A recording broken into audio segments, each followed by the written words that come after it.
So coming up today in the second story on This Is True Really News today, a tortoise on the run. Why does it feel like La Tortuga running? Yes. Tortoise on the run. Tortoise on the run. It's a great story. Yeah, that's such a great song. Please like and subscribe. Well, it's better if you don't run the turtle through it. Please like, subscribe, and follow This Is True Really News. Band on the Run is like 3 minutes and something. Yeah. Tortoise on the Run is 17 minutes. Because it's slower, please. Get it? You should see Snail on the Run. Look at that escargot. Anyway. Thank you. Anyway, like, subscribe. Yeah, like, subscribe, follow This Is True Really News. Please, because we need friends. You can see what kind of trouble we're in. And if you find a story you think we'd enjoy or could do justice to, or even could do injustice to, send it to TITR@netradio.network. This is True Really News with Scott Combs and Tony Vercanis. All the news you're about to hear is true. Really? As far as you know. If you're a child, don't listen to this next story because it's just weird. And yeah. Weird. You know, this is more of an adult story, so I'll give you a moment. It's not really kids gone. Mm-hmm. Post-COVID carnival parades have resumed now in Rio de Janeiro, Brazil. With all that casual nudity going on. And one unnamed man was ready to partay he was ready to partay. And according to the Daily Mail, in February, military police arrested a man wearing a 7-foot-tall penis costume and flip-flops. I have tried to look for reasons that the flip-flops were important, but how tall was it? 7 feet tall. Well, it's hard to make something that tall stay that tall, so it might have been a little flippy-floppy itself. He had allegedly been acting suspiciously and chasing women in the city center. At night, it said he wraps it in plastic and paints, but it's just a rumor. Can you just picture this for a minute, okay? Yeah. Yep. There's going to be a big parade, say, in Minneapolis. Yep. And you want to go, you're not in the parade, but you're going to go celebrate by wearing a 7-foot-tall penis costume and your flip-flops. Let's hope for one, it's not the Winter Carnival Parade. Because that would be bad. Yes. I'm just trying to picture my wife going, you're not leaving the house in that. There's no chance in hell you're leaving the house in that. And not alive anyway. No. And my kids would be out there with baseball bats. Wondering how fast they can get the inheritance. So the owner of a runaway 7 foot tall. Like I said, the flippy floppy thing. Maybe it was an ad for Viagra. I'm into like long human appendages. I better check ahead, see if there are more. The owner of a runaway tortoise is tightening up security after her 60-year-old pet reached the other end of a busy Borders town. Catherine Scott is still unsure how Tommy crossed at least 3 busy roads, a town center. The turtle? Tommy Tortuga, or Tommy the turtle. Yes, Tommy the turtle. Tommy. But look, Brits aren't any smarter than we are. I mean, come on. At least the Teenage Mutant Ninja Turtles had classic name. Tommy. By the way, they're leaving New York. Are they? Yeah, due to the pizza oven ban. Tommy crossed at least 3 busy roads. I'm never going to New York now. A town center and a footbridge to end up about a mile away from home. How long did it take him? Like weeks? Few days. Catherine says we were reinforcing his pen by building up the wire netting and creating an overhang. Catherine can only recall a couple of previous escapes before this summer's escape. It is estimated that tortoises can travel at speeds of up to 1 kilometer, which is about half a mile every 3 or 4 hours. Well, no, a kilometer is closer. It's more than half a mile, isn't it? Not much, but I mean, but only if they're wearing special track shoes and have fitted their shells with ground effects and aerodynamic fins to help maintain speed. So if I walk at 3 miles an hour, I would kick his tortoise's ass. And then a train leaves in the opposite direction from Trenton. Heading towards New Jersey.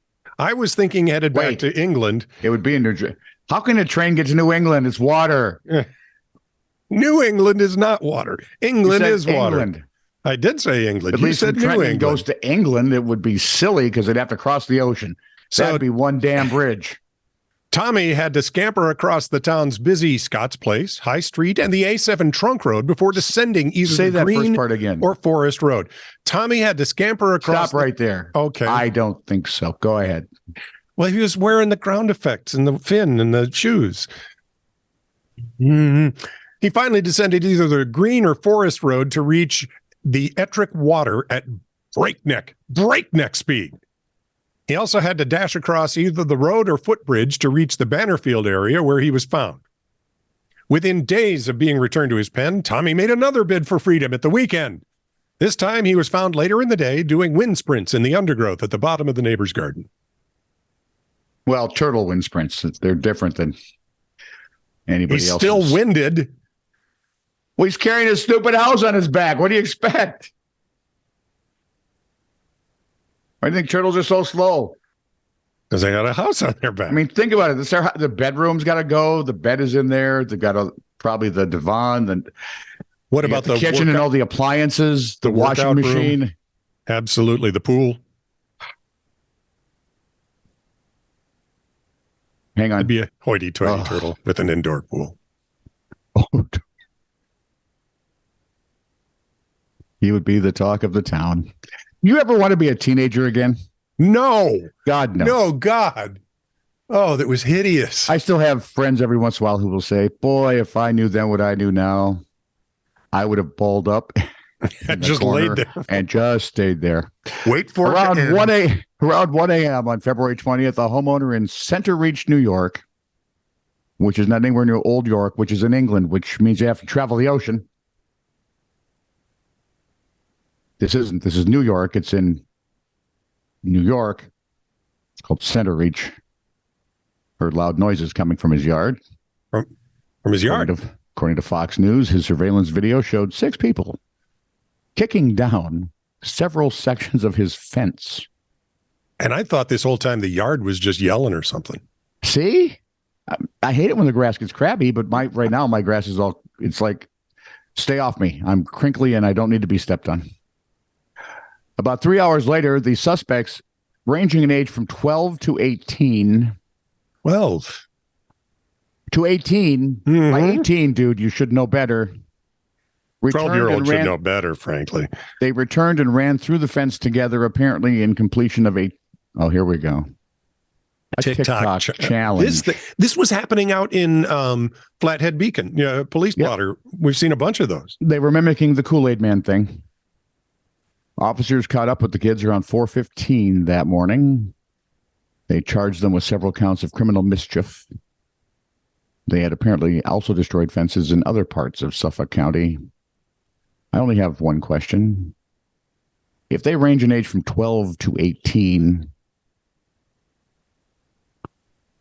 wouldn't a parent notice if a 12-year-old was nowhere in the vicinity of being in his room that late? Not my parents. Oh, see, my kids were screwed. I slept downstairs and there was a walkout in the basement. See, that's why my parents were smart. They put me upstairs. Yeah. We just walk out the back door. I mean, in the winter of 65, I could have jumped out, but then I'd been in 17 feet of snow. And it's like, right, and you're never getting back in. This is an ugly way to die. But you'll be well preserved. I will be. I'll be frozen. You'd have left a good-looking corpse. Yeah, who knew? A while back, Angela Hernandez embarked on a coastal road trip from Oregon to California to visit her family. Okay. She sent off a quick text message saying she was tired and was going to pull over in a grocery store parking lot and get some sleep in her car. Okay. All right. Next morning, she sent another message to say that she was back on the road. But that's when communication stopped. And when her family could not reach her via phone, they contacted authorities. A heavy fog had rolled in, making it difficult to conduct a thorough search effort. Eventually, 2 hikers in Big Sur saw the remains of her SUV at the bottom of a cliff. After they called the police, authorities found her alive in a rocky spot of the mountains after having been missing for 7 days. Right? And the last sentence makes no sense to me, but here it is. Fernandez used the radiator hose from her car to siphon water from a nearby creek.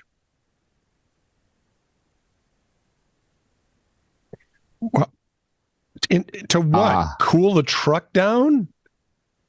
What, to drink? No, you don't use a hose from the car to. It's not a straw. Ooh. Oh, no, I'm not going to get the taste out of my mouth. And I don't even have the taste in my mouth. You can stick your face in the water. You can stick your hands in the water. But what if it was really, no, if it was cold, she would have frozen to death. Oh, yeah, there is that. And that's why the antifreeze in her system kept her alive. Remember, if you're going to drink out of a very cold stream, first drink the stuff out of your radiator. Oh, boy. Don't. God, no, don't. Don't eat Tide Pods. They look pretty, but they're not to eat. How did we live? We watched people get anvils dropped on them, fall off cliffs. We ate cheese with mold on it. Shot. We drank out of a hose. Right? How are we still alive? I don't know. No one does. This is true, really news. Send email to TITR@netradio.network.